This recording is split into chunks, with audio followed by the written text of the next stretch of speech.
सुनो गौर से दुनिया वालों, बुरी नजर ना हम पे डालो, चाहे जितना जोर लगा लो सबसे आगे होंगे हिंदुस्तान।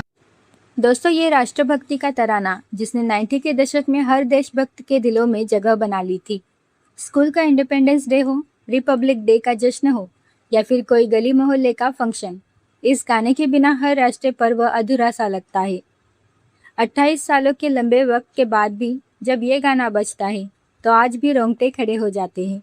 लेकिन क्या आप जानते हैं कि जिस ऐतिहासिक फिल्म का ये सबसे ब्लॉकबस्टर गाना था, उस फिल्म को हिंदुस्तान की जनता कभी सिनेमाघरों में देख ही नहीं पाई। जी हाँ, उस अधूरी और अनरिलीज फिल्म का नाम था 10। अब सवाल उठता है कि जिस फिल्म में संजय दत्त, सलमान खान और विनोद खन्ना जैसे दिग्गज कलाकार काम कर रहे थे, जिसे 90 के दौर की सबसे बड़ी एक्शन थ्रिलर माना जा रहा था, आखिर वो डिब्बे में बंद कैसे हो गई? क्या आप जानते हैं कि इस फिल्म का पाकिस्तान के पूर्व प्रधानमंत्री इमरान खान से क्या सीधा कनेक्शन था? आखिर क्यों बॉलीवुड के किंग खान शाहरुख खान ने इस मेगा प्रोजेक्ट का हिस्सा बनने से साफ इनकार कर दिया था? संजय दत्त का किरदार इस फिल्म का सबसे बड़ा सस्पेंस क्यों माना जाता था? और कैसे इसी एक अभागी फिल्म ने बॉलीवुड को शंकर एहसान लॉय जैसी लेजेंडरी म्यूजिकल तिकड़ी दी? आज के इस खास एपिसोड में हम बॉलीवुड के इतिहास की सबसे बड़े और सबसे दर्दनाक क्या होता अगर के पन्नों को पलटने वाले हैं। हम जानेंगे उस फिल्म की पूरी कहानी जो अगर रिलीज हो जाती तो शायद 90 के दशक में ही भारतीय सिनेमा का नक्शा बदल चुका होता। वीडियो में अंत तक बने रहिए क्योंकि आज आपको वो सच पता चलेगा जो बॉलीवुड की गलियारों में हमेशा के लिए दफन हो गया था। बात 1997 की है। उस दौर में हिंदी सिनेमा में ज़्यादातर पारिवारिक ड्रामा, लव स्टोरीज या फिर पारंपरिक डिशम डिशम वाली एक्शन फिल्में बनती थीं। लेकिन एक इंसान ऐसा था जो बॉलीवुड को हॉलीवुड के स्केल पर ले जाने का ख्वाब देख रहा था। उस दूरदर्शी फिल्म मेकर का नाम था मुकुल आनंद। मुकुल आनंद सिर्फ एक डायरेक्टर नहीं थे, वो एक विजनरी थे। उन्होंने 1990 में अग्निपथ बनाकर मुंबई के अंडरवर्ल्ड को एक ऐसा डार्क और स्टाइलिश लुक दिया जो हिंदी सिनेमा ने पहले कभी नहीं देखा था। फिर उन्होंने अमिताभ बच्चन और रजनीकांत के साथ हम बनाई, जिसका कैनवस और स्केल बहुत विशाल था। इसके बाद उन्होंने खुदा गवाह की शूटिंग अफगानिस्तान के युद्धग्रस्त और खतरनाक इलाकों में जाकर की। पूरी इंडस्ट्री इस बात को मान चुकी थी कि अगर भारत में कोई डायरेक्टर हॉलीवुड स्टाइल का रियलिस्टिक और हाईटेक एक्शन ला सकता है तो वो सिर्फ और सिर्फ मुकुल आनंद है।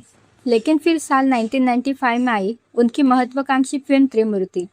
जैकी श्रॉफ, अनिल कपूर और शाहरुख खान जैसे सुपरस्टार से सजी इस फिल्म से ट्रेड को भारी उम्मीदें थी। फिल्म को बम्पर ओपनिंग तो मिली, लेकिन बॉक्स ऑफिस पर ये उम्मीदों पर खरी नहीं उतर सकी।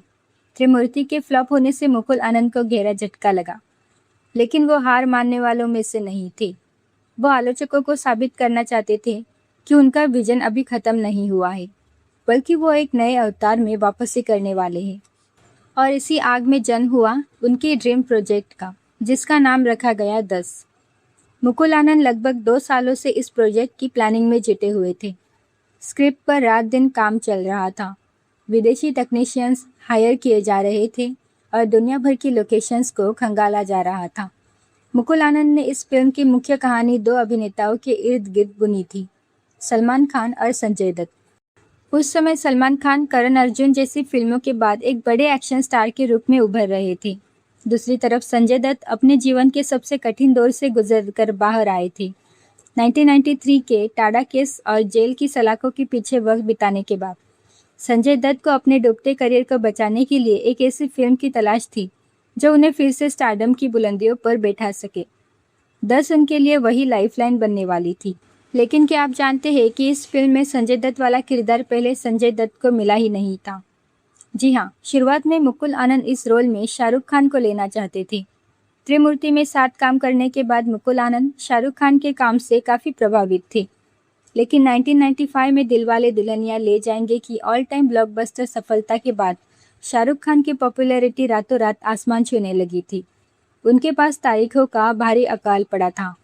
10 की शूटिंग के लिए शाहरुख को कई महीनों तक अमेरिका में रहना पड़ता। डेट्स का क्लैश इस कदर बढ़ा कि आखिरकार शाहरुख खान को भारी मन से इस प्रोजेक्ट को छोड़ना पड़ा।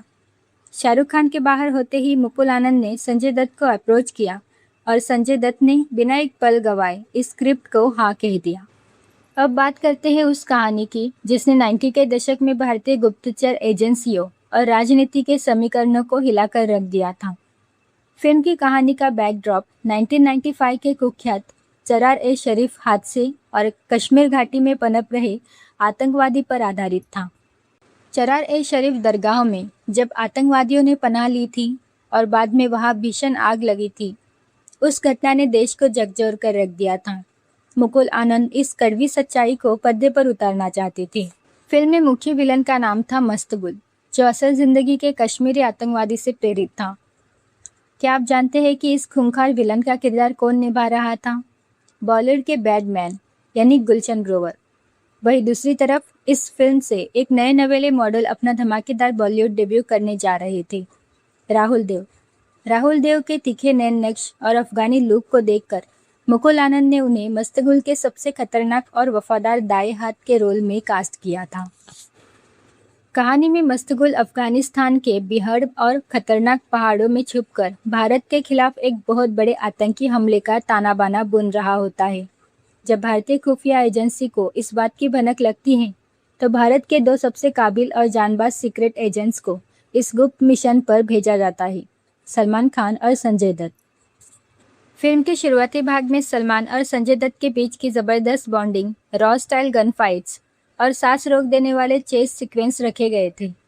लेकिन कहानी असली मोड़ तब लेती है जब एक खतरनाक ऑपरेशन के दौरान संजय दत्त का किरदार दुश्मनों के हाथों पकड़ा जाता है। संजय दत्त को अफगानिस्तान के अंदरूनी और अति संवेदनशील इलाके में बंदी बनाकर ले जाते हैं और वहीं संजय दत्त की मुलाकात होती है नशेमंद से। 90 के दशक की फिल्मों में आमतौर पर हीरोइन का काम सिर्फ गानों में डांस करना या फिर प्रेमिका बनना होता था, लेकिन मुकुल आनंद की 10 में रवीना टंडन का किरदार यानी नशेमंद कोई साधारण रोल नहीं था। नशेमंद सीधे तौर पर उस आतंकी नेटवर्क की अहम कड़ी थी, लेकिन वो सिर्फ एक नीरस विलन नहीं थी, उसके किरदार में कई परतें थी। जब संजय दत्त और नशेमंद के बीच बातचीत का सिलसिला शुरू होता है तो नशेमंद उसे युद्ध की वो भयानक सच्चाई बताती है जो आम दुनिया कभी देख नहीं पाती। वो बताती है कि कैसे सालों से चली आ रही हिंसा ने आम कश्मीरी और अफगानी लोगों की जिंदगियों को तबाह कर दिया है और कैसे हालात इंसान को मजबूरी में हथियार उठाने पर मजबूर कर देते हैं। धीरे धीरे संजय दत्त का किरदार नशेमंद के दर्द को समझने लगता है। उनके बीच एक अजीब सा जज्बाती रिश्ता पनपने लगता है और यहीं से शुरू होता है फिल्म का सबसे बड़ा इमोशनल कॉन्फ्लिक्ट। दूसरी तरफ अपने साथी को बचाने के लिए सलमान खान अपनी जान की बाजी लगाकर लगातार मिलिट्री ऑपरेशंस चला रहे होते हैं। आखिरकार एक बेहद जोखिम भरे रेस्क्यू मिशन के बाद सलमान खान संजय दत्त को दुश्मनों के चंगुल से छुड़ाने में कामयाब हो जाते हैं। लेकिन असली ट्विस्ट तो इसके बाद आता है। संजय दत्त के वापस आने के बाद भारतीय एजेंसी के हर गुप्त मिशन फ्लॉप होने लगते हैं। सीक्रेट टीम जहां भी हमला करने पहुंचती, मस्तगुल के आतंकवादी पहले से वहां उनका इंतजार कर रहे होते हैं। एजेंसी के भीतर खबर लीक हो रही थी। सलमान खान को धीरे धीरे अपने ही सबसे जिगरी दोस्त यानी संजय दत्त पर शक होने लगा था। फिल्म का सबसे बड़ा सस्पेंस यही था, क्या संजय दत्त का किरदार देश का गद्दार बन चुका था? क्या नशेमंद के प्यार और उसके विचारों ने एक सच्चे हिंदुस्तानी एजेंट के दिमाग को धो डाला था, या फिर ये संजय दत्त की कोई बहुत बड़ी चाल थी? क्लाइमैक्स तक दर्शक इसी उलझन में रहने वाले थे कि संजय दत्त अपने देश के साथ खड़े हैं या फिर उस पार जा चुके हैं। दो दोस्तों के बीच विश्वासघात और देशभक्ति की ये जंग इस फिल्म को भारतीय सिनेमा की सबसे बेहतरीन मनोवैज्ञानिक थ्रिलर बनाने वाली थी। 10 सिर्फ अपनी पेचीदा कहानी की वजह से ही चर्चा में नहीं थी, बल्कि इसका बजट और पैमाना उस दौर के बॉलीवुड के हिसाब से किसी अजूबे जैसा था। मुकुल आनंद कश्मीर की वादियों में शूटिंग करना चाहते थे, लेकिन 1997 में वहाँ के सुरक्षा हालात इतने बिगड़ चुके थे कि सरकार ने संजय दत्त और सलमान खान जैसे बड़े स्टार्स की सुरक्षा को देखते हुए शूटिंग की इजाज़त देने से साफ मना कर दिया। लेकिन मुकुल आनंद पीछे हटने वालों में से नहीं थे। उन्होंने तय किया कि अगर वो कश्मीर नहीं जा सकते तो वो अमेरिका में कश्मीर खड़ा करेंगे। जी हाँ, अमेरिका के एक बड़े इलाके को किराए पर लेकर वहाँ कश्मीर और अफगानिस्तान जैसे विशाल सेट्स का निर्माण किया गया था। यह शूटिंग शेड्यूल इतना महंगा था कि इसकी लागत उस दौर की 3 सामान्य बॉलीवुड फिल्मों के बराबर थी। इस फिल्म के लिए हॉलीवुड के नामी स्टंट डायरेक्टर्स और स्पेशल इफेक्ट्स टीमों को बुलाया गया था, जिन्होंने हॉलीवुड की ऑल टाइम ग्रेट फिल्मों जैसे ब्रेव हार्ट और ब्रोकन एरो में काम किया था। वही क्रू 10 का एक्शन डिज़ाइन कर रही थी। फिल्म को शूट करने के लिए पेनाविजन कैमरा अमेरिका से मंगवाए गए थे, जो उस समय हिंदी सिनेमा में बहुत ही दुर्लभ थी। और अब सुनिए इस फिल्म से जुड़े सबसे हैरान कर देने वाले तथ्य। फिल्म की क्लाइमैक्स की कहानी भारत के राजपथ और इंडिया गेट पर सेट थी, जहां आतंकवादी मिसाइल अटैक करने वाले थे। मुकुल आनंद ने भारत सरकार के आर्किटेक्चरल रिकॉर्ड से राजपथ का सटीक माप निकलवाया और एक्रेलिक मटेरियल से इंडिया गेट का एक विशाल मॉडल तैयार करवाया, जिसे धमाके में उड़ते हुए दिखाया जाना था। कहानी में पाकिस्तान के प्रधानमंत्री की हत्या की साजिश दिखाई जानी थी। इस रोल के लिए मुकुल आनंद ने किसी एक्टर को नहीं, बल्कि पाकिस्तान के पूर्व क्रिकेट कप्तान इमरान खान को अप्रोच किया था। इमरान खान ने 4 दिन की शूटिंग के लिए हाँ भी कर दी थी। क्या आप कल्पना कर सकते हैं, जो इमरान खान बाद में सचमुच पाकिस्तान के प्रधानमंत्री बने, वो इस फिल्म में पाकिस्तान के पीएम का रोल करने वाले थे। वही भारत के कड़क चुनाव आयुक्त TN शेषन को भारतीय प्रधानमंत्री के किरदार के लिए साइन किया गया था।